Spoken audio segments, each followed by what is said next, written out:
तो भाइयों, जब मैंने धुरंधर मूवी देखी तो इसकी स्टोरी मुझे काफ़ी इंटरेस्टिंग लगी। तो मैंने सोचा क्यों ना इस पर वीडियो बनाई जाए। तो चलिए देखते हैं इसके बारे में।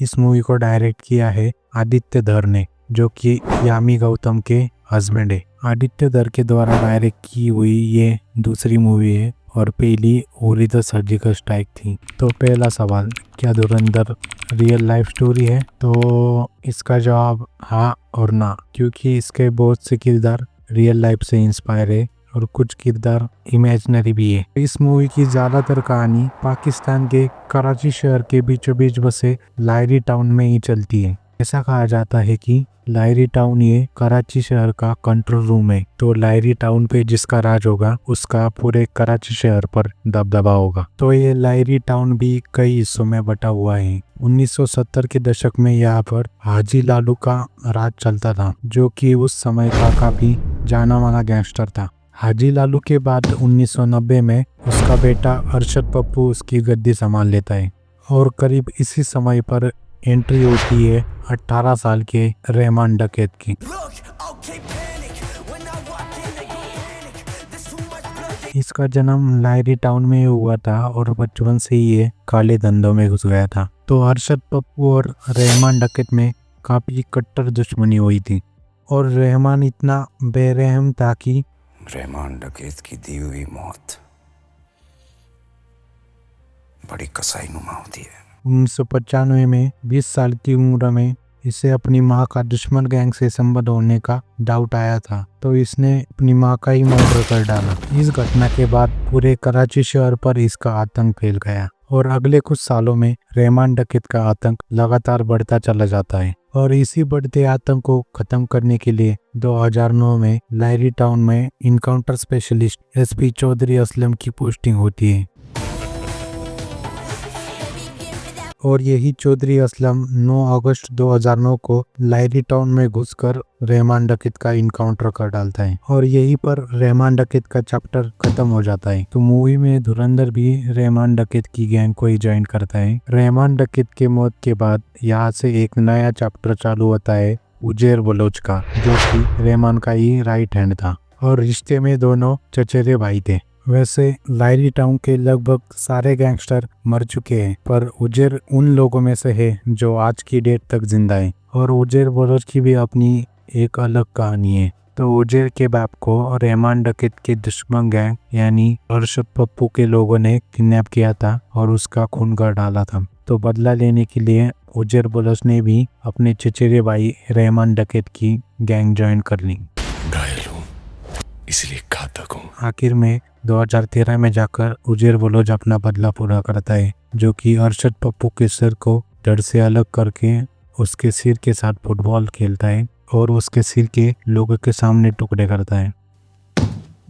और ये सीन शायद धुरंधर 2 मूवी में आ सकता है और इसीलिए रिवेंज होगा 19 मार्च 2026 को। बाद में उजैर बलोच को चौधरी असलम खान ने अरेस्ट किया था, फिर वो बेल पर बाहर आ गया और फिर से अरेस्ट हो गया और आज की डेट में यानी 2025 में उजैर बलोच कराची के सेंट्रल जेल में कैद है। इसके बाद आता है और आप हैं मेजर इकबाल ISI यानी इलियास कश्मीरी।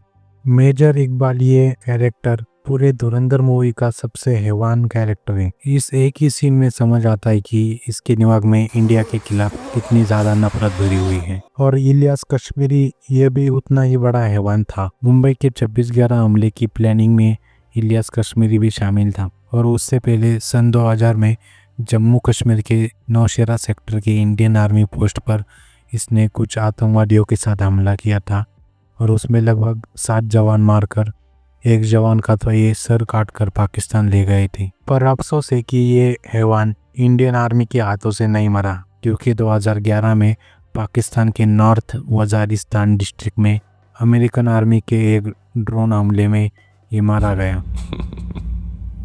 बाकी मूवी में तो ये धुरंधर के हाथों ही मरेगा, जो कि धुरंधर और इकबाल के फाइट सीन में साफ दिख जाता है।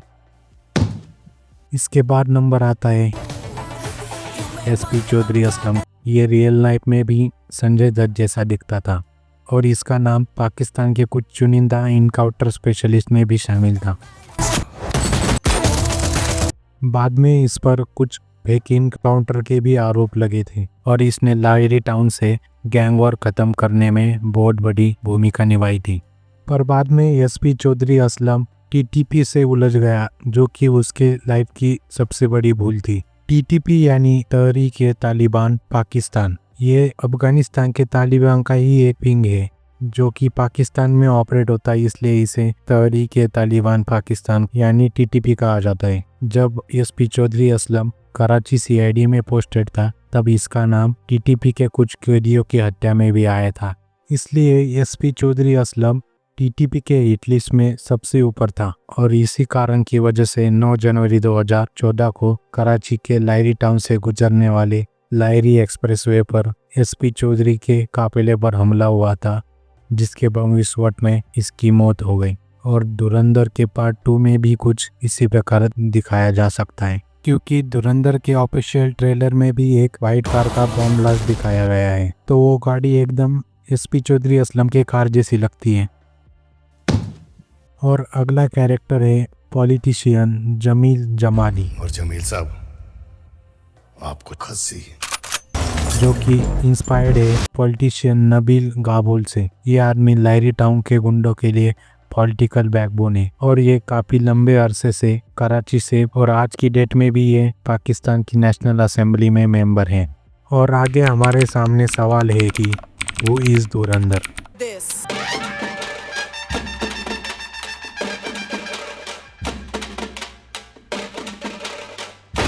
क्या ये कैरेक्टर असल में एग्जिस्ट करता है? कुछ सोशल मीडिया के न्यूज़ के हिसाब से धुरंधर ये कैरेक्टर इंस्पायर्ड है मेजर मोहित शर्मा, जो कि इंडियन आर्मी में सोल्जर थे, पर धुरंधर के डायरेक्टर आदित्य धर ने यह बात डिनाई की है। मेजर मोहित शर्मा एक ऑपरेशन के दौरान इफ्तियार भट्ट बनकर पाकिस्तान के टेरर ग्रुप्स में शामिल हुई थे और इन्होंने कई टेररिस्ट को न्यूट्रलाइज किया था। और Uri the surgical strike movie में एक सीन है। फैमिली में से कोई डिफेंस में है? डैड, मॉम, भाई? नहीं सर, हस्बैंड थे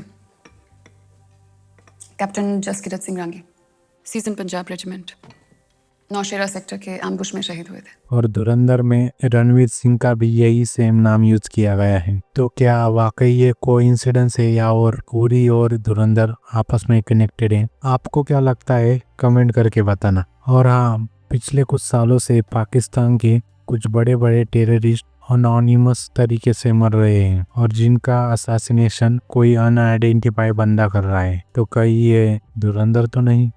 तो अगला सवाल है कि 19 मार्च 2026 को आने वाले धुरंधर के पार्ट 2 में क्या होगा? तो मेरी कुछ पर्सनल थ्योरी है जो शायद गलत भी हो सकती है या सही भी हो सकती है। तो लाहौरी टाउन के टाइमलाइन के और मूवी के इस पोस्टर के हिसाब से मुझे लगता है कि पहले उजैर बलोच और धुरंधर दोनों साथ मिलकर रहमान डकैत के मौत का बदला लेंगे, पर वो किससे लेंगे? शायद अरशद पप्पू से, जिसने तो असल में कुछ किया भी नहीं है। और बाद में धुरंधर अपने डायरी के लिस्ट के अनुसार मेजर इकबाल को मारेगा, जिसमें शायद बलूचिस्तान का ये आदमी भी उसकी हेल्प कर सकता है, क्योंकि इस आदमी के गांव के स्कूल के पानी में आईएसआई ने जहर मिलाया था और जिससे कई सारे बच्चे मारे गए थे। तो इसका भी वो बदला ले सकता है आईएसआई की मेजर इकबाल से। और आगे जब धुरंधर लाहौरी टाउन संभालने लगे तब चौधरी असलम काटा बनेगा, तो धुरंधर शायद चौधरी असलम को भी निपटा दे।